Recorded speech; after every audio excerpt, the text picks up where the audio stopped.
Hey guys, Captain Mike, Whiskey Literature coming at you tonight with the whiskey. What do we have? Old number 7, Jack Daniel's in the house. I have probably been drinking whiskey for 2 to 3 years before I had my first sip of Old number 7.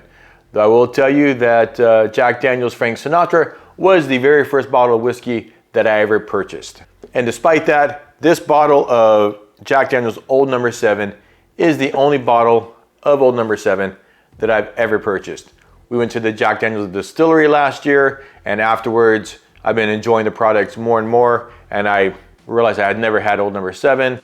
I had never had a bottle of it, so I went out and bought one.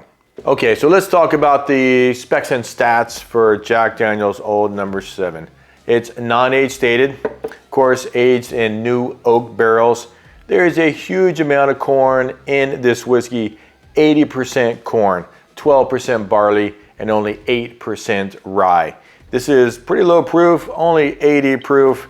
I paid $19.99 for 750 milliliters of Jack Daniel's Old number 7. And I'm gonna read this from their website. It says, mellow drop by drop through 10 feet of sugar maple charcoal, then matured in handcrafted barrels of our own making. Well, let's go in. Cheers.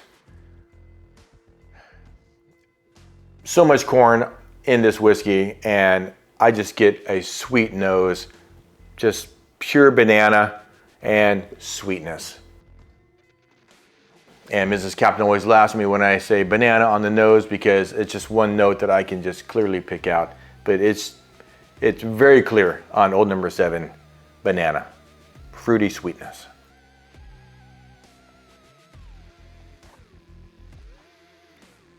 Man, and that sweetness just carries right through to the palate. Sugary sweetness followed by that banana, man, finishing with maybe some vanilla sweetness even, just sweetness after sweetness after sweetness.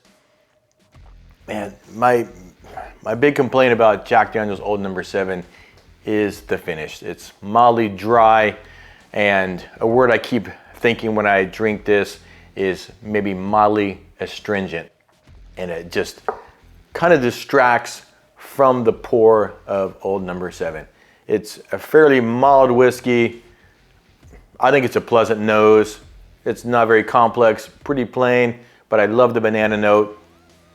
The palate, nice, mild, light, sweetness, and then right there at the finish, it just kind of ends kind of poorly. So like I said, I've only been drinking for a few years, and I skipped that whole college thing, drinking cheap whiskeys and overindulging on the Jack Daniel's. So I don't have a negative association for this whiskey. And I currently have 11 different expressions of Jack Daniel's products in my house right now, and I do enjoy the pours. And I'm not gonna get into whether Jack Daniel's is bourbon or not. That's for someone else to decide, or maybe you personally can decide if you are willing to consider this bourbon or not. It's neither here nor there to me. I had a coworker recently who was kind of poo-pooing Jack Daniel's as Tennessee sour mash.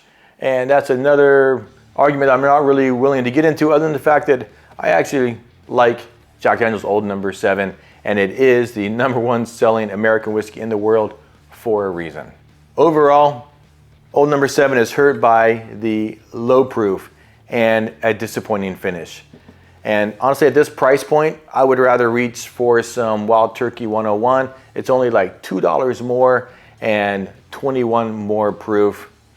But I'll be happy to drink Old number 7 any day of the week, though it will not be my first choice if I'm reaching for something neat.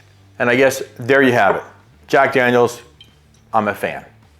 Okay guys, thanks for sticking with me. If you enjoyed the video, like it. Subscribe to see more of my content. I do both book and whiskey reviews, poorly. Guys, I hope you are reading something good and drinking something great. Turn those pages, my friends, and stay thirsty. Cheers.